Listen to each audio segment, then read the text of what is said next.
All right, good Friday morning. I'm CBS19 Meteorologist Joel Robinson here with your Friday morning weather update. We are streaming live on CBS19 Plus as well as YouTube and Facebook. So thanks for joining me this morning for this Friday morning weather update. We're going to be talking all things severe weather for this live stream going into tomorrow.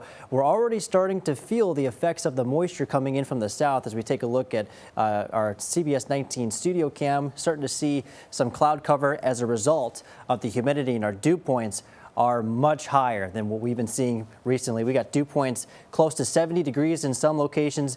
We have Nacogdoches already at 70 degrees when it comes to the dew points. So these are very close to summer-like values, if not right at summer-like values. You're definitely going to feel the effects of the moisture as we head out the door this afternoon, and this is going to set the stage for storms tomorrow. Our current temperatures here across the area in the middle 70s, some low 80s starting to pop up as well. And as we take a little bit of a zoom out, we got that cold front that we're watching for really closely. This is going to be the triggering mechanism for the severe thunderstorms that we could possibly see into your day on Saturday. So the CBS 19 weather experts have declared tomorrow from 12 p.m. to 8 p.m. a weather impact alert. The main threat here with all of these thunderstorms that will eventually be moving through is wind damage. So definitely want to make sure you have us on social media. Download that CBS 19 app. Make sure your devices are charged. We have some new data for you as far as future skycast goes. We'll get into that in just a second. But your severe weather outlook as we move into tomorrow has expanded since yesterday, now including areas like Canton, Athens, as far south as Jacksonville, Nacogdoches, and Center, and even into northern parts of San Augustine County and Sabine County. So we are looking at a little bit more of a widespread risk here across the area. Again, the main threat that we're watching for when it comes to these severe thunderstorms is damaging winds. It's kind of at a low-end threat as far as all the thunderstorms combined together, but it's the number one threat that we're going to be watching for when it comes to these thunderstorms.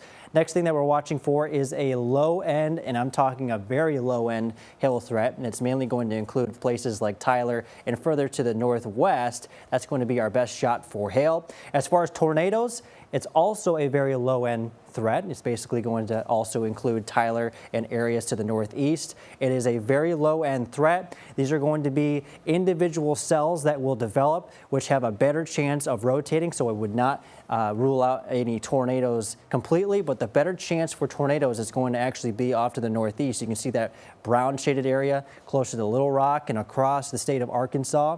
That's going to be where the highest chance for tornadoes is going to be, but it's a very low-end chance when it comes to East Texas. All right, let's get into your future skycast. We're going to start at 10 o'clock a.m. tomorrow. You see the winds coming in from the south. That's bringing up all that moisture.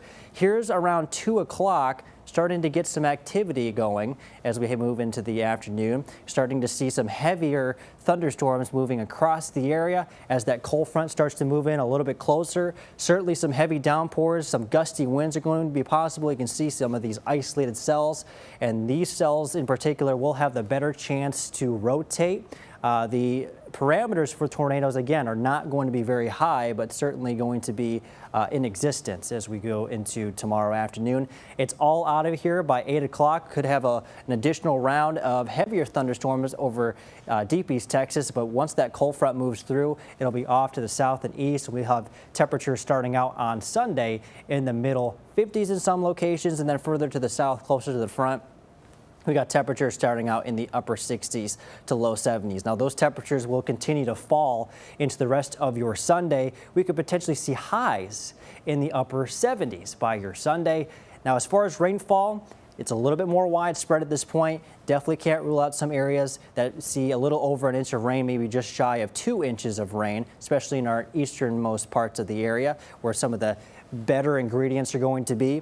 But all of us will at least have a chance to see some rain due to the widespread nature of these showers and thunderstorms. Now for tonight, if you're thinking about going under the lights, any of the football games across the area, it's going to be just fine. The only thing you're going to have to kind of keep in mind is that humidity. Otherwise, we're nice and clear. A couple of showers will be a possibility into this afternoon, but all of that activity will happen before under the lights tonight at 7:30. All starting out in the upper 70s to low 80s. We'll be in the middle 70s by 9 o'clock and 10 o'clock as the games wrap up, and we should be clear as we move into tonight. Now, your 7-day forecast as a whole, We do have that weather impact alert. Once again, that's going to go from 12 p.m. to 8 p.m. on Saturday.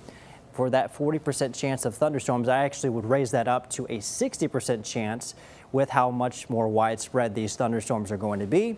It's going to cover a little bit more of the area, and then once that cold front passes, we're down into the upper 70s with lots of sunshine. Temperatures starting out in the upper 50s, lower 50s by Monday, and then a warm front travels through the area on Monday afternoon. We'll see high temperatures in the middle 80s, and then a little bit of an increase in that moisture for Tuesday as the winds start to shift once again from the south. You see that moisture return from the Gulf, as we like to call it, and so we'll see temperatures in the low to mid 80s with a slight chance for some rain.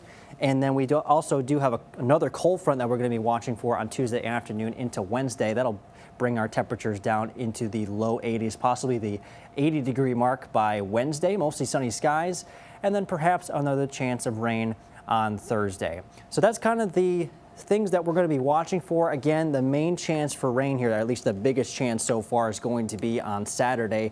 Not everybody will see severe thunderstorms, but certainly a lot of us will have that risk for strong to severe thunderstorms across the area. Now again, I'm going to take you back here to our weather impact alert graphic here.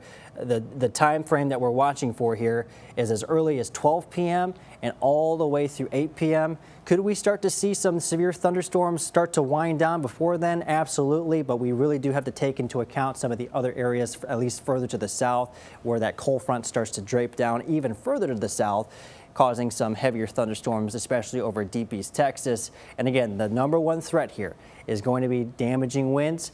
Can we rule out any other threats? Absolutely not. I do think we still have a little bit of a threat for maybe a couple of hailstones. Certainly some heavy rainfall. With how dry we've been recently, there's certainly that threat for flash flooding in some of these heavier thunderstorms. So that's something that we'll have to watch for as well. Make sure those devices are charged. Whatever gives you alerts, make sure they are charged or have battery backup. Have some extra batteries. If you have a weather radio, those are battery backup. So make sure to have some extra batteries there. And of course, download our CBS19 app. And we will continue to keep you updated all the way through tomorrow. CBS 19 Chief Meteorologist Brett Anthony will be in this evening. And of course, we'll keep you updated through tomorrow for the latest details. But for now, stay weather aware. We'll keep you advised.